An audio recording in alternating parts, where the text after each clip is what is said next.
भारतीय राज्य के स्वरूप पर हमारा तीसरा भाग गांधीवादी दृष्टिकोण पर है। Gandhian view of the nature of Indian state.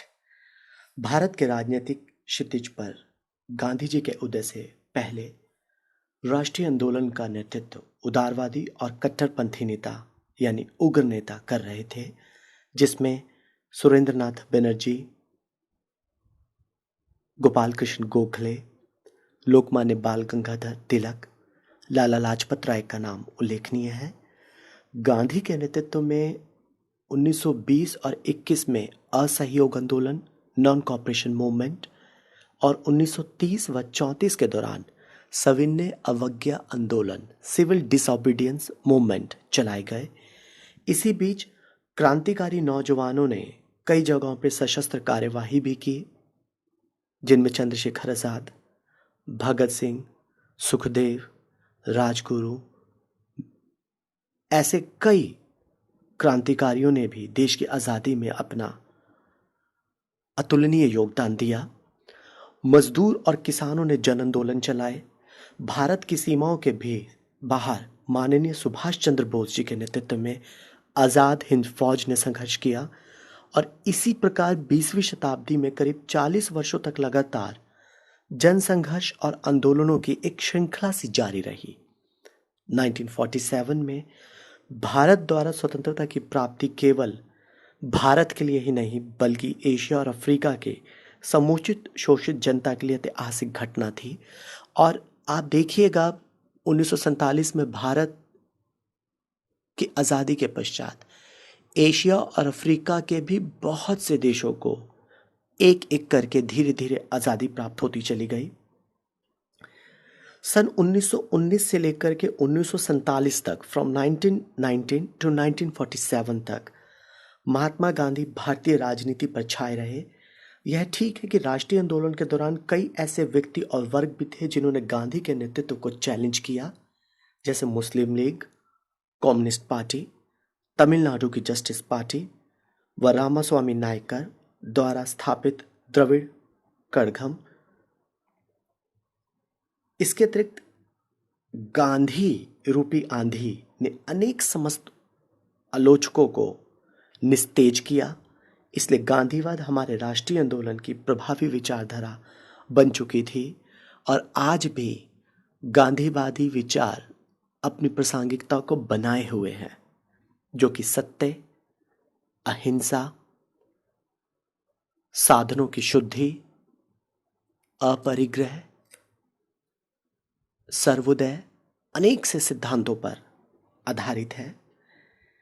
यदि राज्य की प्रकृति के विषय में गांधी के विचारों पर गौर किया जाए तो गांधी जी का मानना था कि राज्य हिंसा और शक्ति का प्रतीक है। यदि कभी सर्वोदय समाज, एक ऐसा समाज जिसमें सबका विकास हो, सबकी भलाई हो, सबकी चिंता की जाए, यदि ऐसा समाज बन सका तो उसमें किसी भी तरह की सरकार की आवश्यकता नहीं होगी। एक आदर्श समाज वह है जिसमें हर व्यक्ति स्वयं अपना शासक होगा। गांधी जी ने इसे प्रबुद्ध अराजकता की स्थिति, स्टेट ऑफ एनलाइटेंड एनार्की कहा है, पर यह तो आदर्श की अवस्था हुई। व्यवहारिक दृष्टि से राजसत्ता का ज़्यादा से ज़्यादा विकेंद्रीकरण गांधी जी चाहते थे। उनका कहना था कि राजनीतिक शक्ति को असंख्य ग्राम समुदायों के बीच बांट दिया जाना चाहिए, जिसमें प्रत्येक गांव एक पूर्ण गणराज्य, कंप्लीट रिपब्लिक के रूप में होगा। हर गांव का शासन एक ग्राम पंचायत द्वारा संचालित होगा। हर गांव की अपनी अलग विधानसभा होगी और एक अलग कार्यकारिणी और न्यायपालिका, एग्जीक्यूटिव और जुडिशरी भी होगी। ग्राम पंचायतों के ऊपर मंडलों की और मंडलों के ऊपर जिलों की और जिलों के ऊपर प्रांतों की पंचायतें होगी और सबसे ऊपर देश के लिए एक केंद्रीय ग्राम पंचायत होगी। गांधी जी ने इसी व्यवस्था को विलेज रिपब्लिक, ग्राम गणराज्य की संज्ञा दी थी। जहां तक संभव होगा हर गांव अन्न, वस्त्र, आवास, स्वच्छ जल, शिक्षा, चिकित्सा की व्यवस्था स्वयं करेगा और प्रत्येक गांव आत्मनिर्भर होगा। ऊपर की पंचायतों का नीचे की पंचायतों के सदस्यों द्वारा अप्रत्यक्ष रीति से चुनाव होना चाहिए। इसी संदर्भ में विनोबा भावे जी ने भी कहा था कि यदि प्रशासन की बुनियादी इकाई गांव बन जाए तो दरिद्रता के स्थान पर देश में प्रचुरता आएगी, राजनीति का मानवीकरण और लोकतंत्र का भारतीयकरण हो जाएगा। गांधी जी ने ब्रिटिश संसदीय शासन में अविश्वास व्यक्त करते हुए कहा था, विशेष रूप से ब्रिटिश लेखक कार्लाइल को कोट करते हुए महात्मा गांधी ने संसद को बातचीत की दुकान कहा। उनका कहना था कि संसद सदस्य स्वेच्छा से नहीं बल्कि नेताओं के इशारे पर अपने दलीय हितों को ध्यान में रखकर मतदान करते हैं। लेकिन जैसा कि हम जानते हैं कि भारत की संविधान सभा ने भारत में पार्लियामेंट्री डेमोक्रेसी की स्थापना की है और इस विषय पर संविधान सभा में कोई गंभीर मतभेद नहीं था। गांधी जी के ग्राम गणराज्य की वकालत करने वाले सिर्फ एक दो सदस्य थे, जिसमें राम नारायण सिंह और डॉक्टर राजेंद्र प्रसाद के नाम उल्लेखनीय है। राम नारायण सिंह ने तो यहाँ तक स्पष्ट कह दिया था कि अधिकतम शक्तियाँ ग्राम गणराज्यों को प्रदान की जानी चाहिए और शेष शक्तियाँ प्रांतीय सरकारों और केंद्र सरकार के पास रहे। यदि आज के संदर्भ में ग्राम गणराज्यों के आदर्श की बात की जाए तो वह एक अव्यावहारिक सी प्रतीत होती है। यदि गांधी जी के विचारों को राज्य के स्वरूप के संदर्भ में अध्ययन किया जाए तो इसका अध्ययन हम पंचायती राज इंस्टीट्यूशंस यानी पंचायती राज संस्थाओं के कॉन्टेक्स्ट में, डिसेंट्रलाइजेशन ऑफ इकोनॉमिक पावर्स आर्थिक शक्तियों के विकेंद्रीकरण के संदर्भ में, rights and duties of the people नागरिकों और लोगों के अधिकारों और कर्तव्यों के संदर्भ में, प्लान फॉर सोशल रिफॉर्म्स सामाजिक सुधार की योजना के रूप में, नेशनलिज्म एंड इंटरनेशनलिज्म के रूप में यानी अंतर्राष्ट्रीयवाद और राष्ट्रवाद के रूप में। इसके अतिरिक्त गांधी जी एक उदारवादी चिंतक के रूप में, Gandhi ji as a liberal thinker and the relevance of Gandhism in contemporary time, समकालीन समय में गांधीवाद की प्रासंगिकता। इसके उपरांत इसी अध्याय में मैं एक और चीज़ जोड़ना चाहूँगा, गांधी और मार्क्स के विचारों में अंतर, क्योंकि दोनों ही राज्य विहीन स्थिति की बात करते हैं। इसके उपरांत राज्य के स्वरूप पर गांधी के विचारों का मूल्यांकन। देखिए, जहाँ तक पंचायती राज संस्थाओं की बात है तो संसदीय लोकतंत्र की स्थापना में पंचायतों की पूर्ण रूप से अवहेलना बिल्कुल भी संभव नहीं थी। भारत में पंचायती राज की परंपरा बहुत पुरानी है। भारतीय संविधान के अनुच्छेद 40 विशेष रूप से नीति निर्देशक तत्वों के संदर्भ में ग्राम पंचायतों के गठन के लिए प्रभावी कदम राज्य उठाएगा, ये बात कही गई है। 1957 में बलवंत राय मेहता समिति की अध्यक्षता में पंचायती राज के लिए एक 3 टायर मॉडल, त्रिस्तरीय ढांचे की सिफारिश की गई और 93rd कॉन्स्टिट्यूशनल अमेंडमेंट एक्ट ने भी यही कहा कि 3 स्तरों पर पंचायत संस्थाएं कायम की जानी चाहिए, ग्राम स्तर पर, ब्लॉक स्तर पर और खंड स्तर पर और जिला स्तर पर। ग्राम यानी विलेज लेवल, ब्लॉक या खंड यानी ब्लॉक लेवल एंड जिला इट मीन्स डिस्ट्रिक्ट लेवल। इस अधिनियम के अनुसार प्रत्येक पंचायती राज संस्था में 1/3 सीटें महिलाओं के लिए आरक्षित रहेंगी। अधिकतर राज्यों में महिलाओं के लिए 50% सीटें आरक्षित हैं। पंचायती राज में प्राण प्रतिष्ठा करके हम भारत के असंख्य गांवों की आज तस्वीर बदल सकते हैं और गांधी दर्शन को, गांधी विचारधारा को और गांधी के सपनों को सीमित रूप में ही सही मूर्त रूप देने का कार्य कर सकते हैं। जहां तक आर्थिक शक्तियों के विकेंद्रीकरण की बात है, डिसेंट्रलाइजेशन ऑफ इकोनॉमिक पावर की बात है, तो सार्वजनिक हित की दृष्टि से गांधी जी ने बड़े पैमाने पर उत्पादन का विरोध किया। गांधी जी का विश्वास था कि कारखानों और मशीनों के कारण ही एक व्यक्ति दूसरे व्यक्ति का शोषण करने में संभव हुआ है। उत्पादन यथासंभव मनुष्यों और पशुओं के श्रम से होना चाहिए। गांधी जी का इससे अभिप्राय यह बिल्कुल भी नहीं था कि मशीनें होनी ही नहीं चाहिए। रेल, जहाज, टाइपराइटर, सिलाई की मशीनें, कृषि के उपकरण तो अवश्य होने चाहिए। भारत जैसे विशाल देश की आर्थिक समस्या के समाधान के लिए गांधी जी ने खादी और ग्राम उद्योग पर बहुत बल दिया। गांधी जी चाहते थे कि हर व्यक्ति अपनी रोटी के लिए परिश्रम करे, और इसे उन्होंने एक दैवीय नियम का भी नाम दिया। उनकी मान्यता थी कि जो व्यक्ति कर्म और परिश्रम के बिना खाता है वह चोर है। इसी संदर्भ में गांधी जी का यह भी कहना था कि जो व्यक्ति बिना मेहनत किए पैसा अर्जित करता है या अन्न खाता है वो वास्तव में एक चोरी है। इसे गांधी जी ने अस्ते का सिद्धांत भी कहा था। गांधी जी वर्ग संघर्ष के भी विरोधी थे। वे चाहते थे कि पूंजीवाद अपने को संपत्ति का न्यास यानी ट्रस्टी समझे और अपना धन पब्लिक वेलफेयर के कामों में लगाए। भारत में स्वतंत्रता के बाद इकोनॉमिक प्लानिंग यानी 5 इयर्स प्लान का दौर शुरू हुआ और आर्थिक विकास के लिए भारत ने मिक्स्ड इकोनॉमी को चुना। इस व्यवस्था के अंतर्गत कुछ इकोनॉमिक एक्टिविटीज कैपिटलिस्ट सिस्टम की तरह प्राइवेट तौर पर संचालित होती है और कुछ राज्य के द्वारा समाजवादी प्रणाली के रूप में। भारत में निजी क्षेत्र का दमन नहीं हुआ, पर धीरे धीरे सार्वजनिक और सरकारी क्षेत्र बहुत शक्तिशाली बनता गया।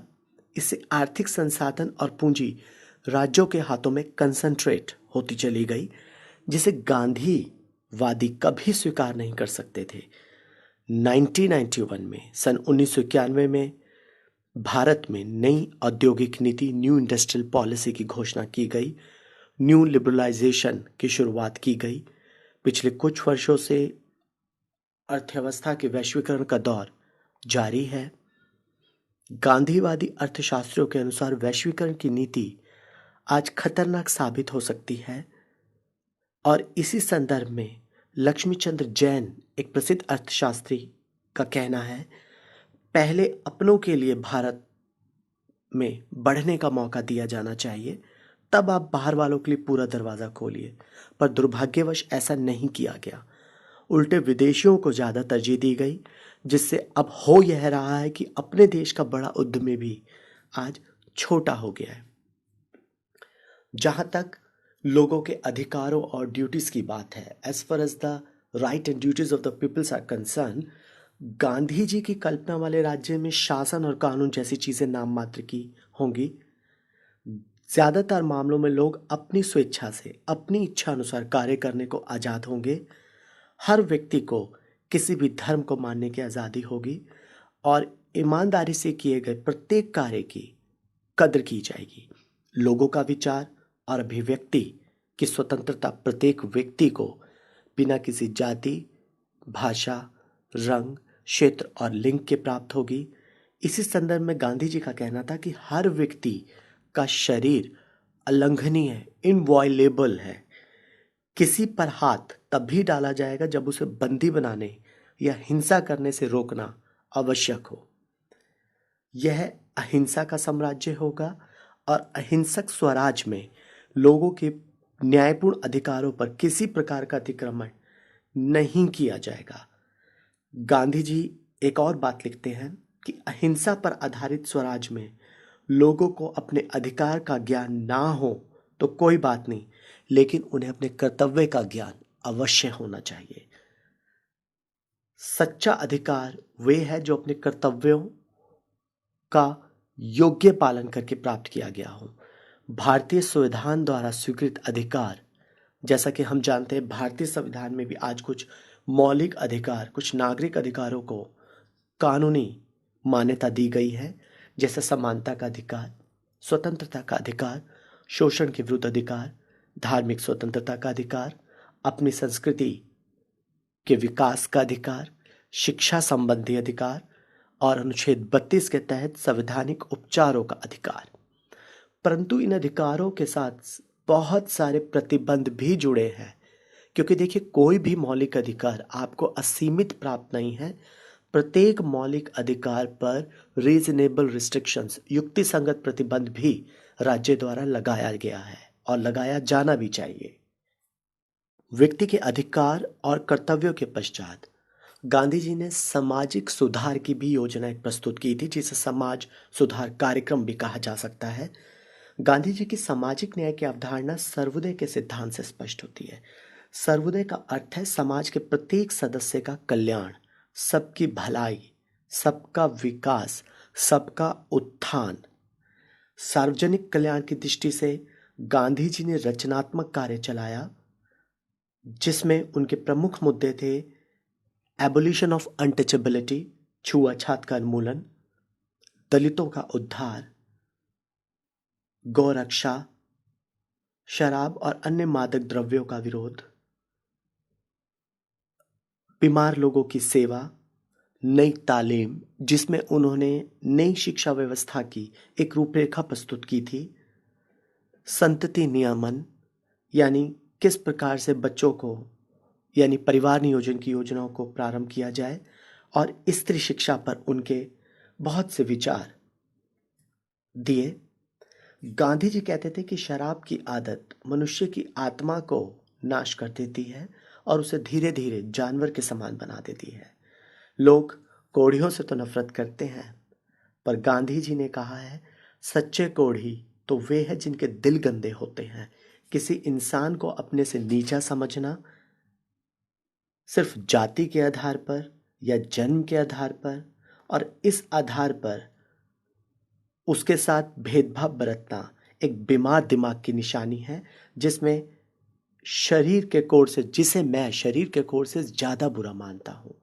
और जहाँ तक समाज सुधारकों का प्रश्न है, भारतीय संविधान में गांधीवादी विचारों से प्रभावित होकर के हमारे भारतीय संविधान में बहुत सारे प्रावधान हमको देखने को मिलते हैं, जैसे छुआछूत का उन्मूलन, हिंदुओं की धार्मिक संस्थाओं को हिंदुओं समाज के सभी वर्गों के लिए समान रूप से खोल दिया जाना, हिंदू संस्थाओं के अंतर्गत यहाँ सिखों, जैन और बौद्ध संस्थाएं भी शामिल हैं।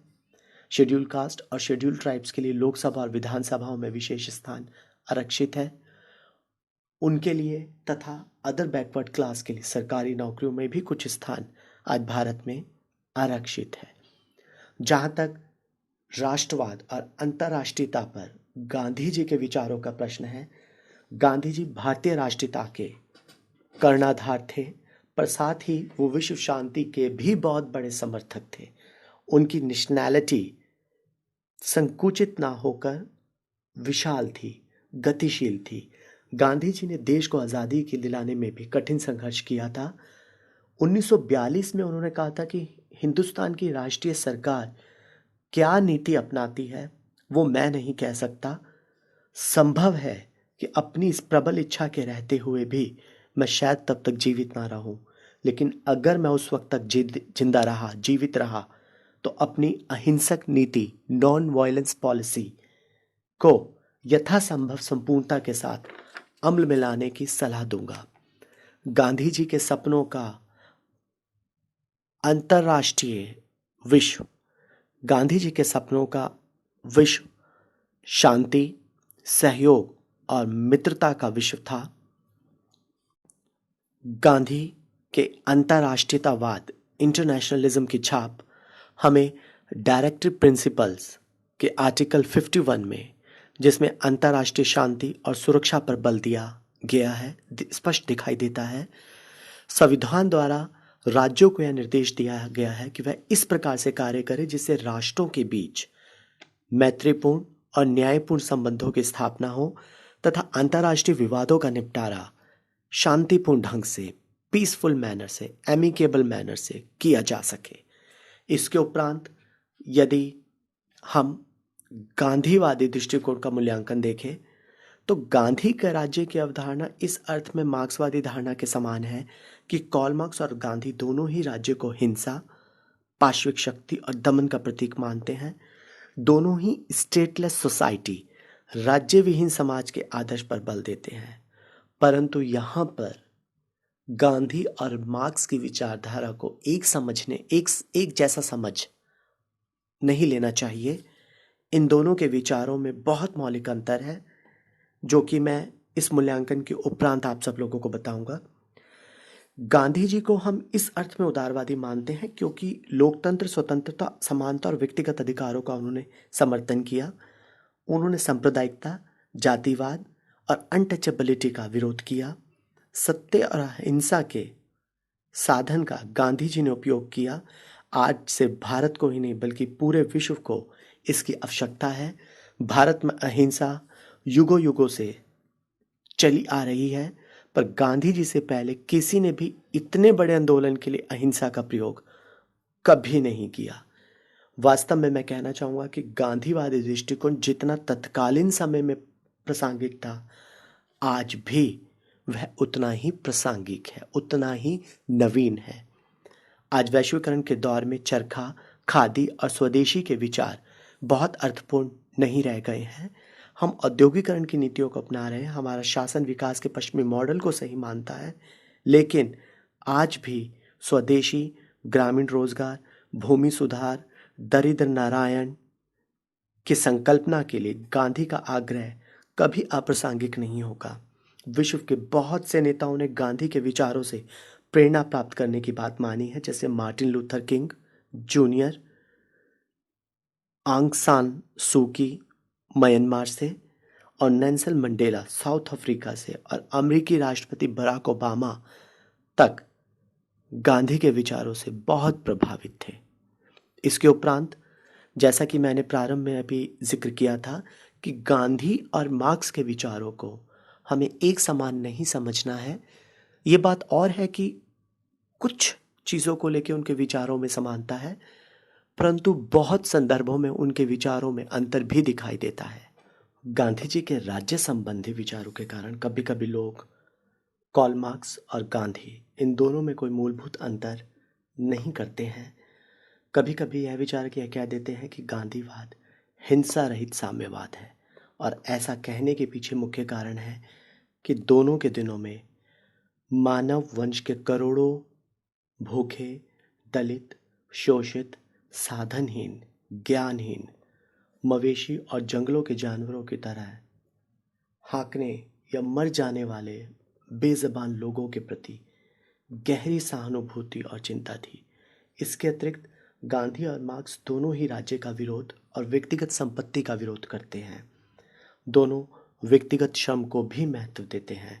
इस प्रकार गांधी और मार्क्स में हमें काफ़ी समानताएं दिखाई देती हैं।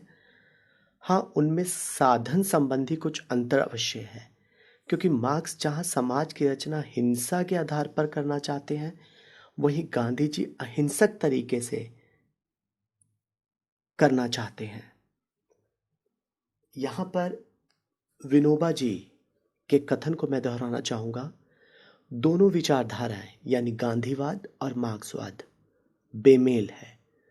उनका अंतर मूलभूत है और दोनों एक दूसरे के कट्टर विरोधी हैं। यदि संक्षेप में हम गांधीवाद और मार्क्सवाद के अंतर को देखें तो पहला एक मौलिक अंतर दिखाई देता है।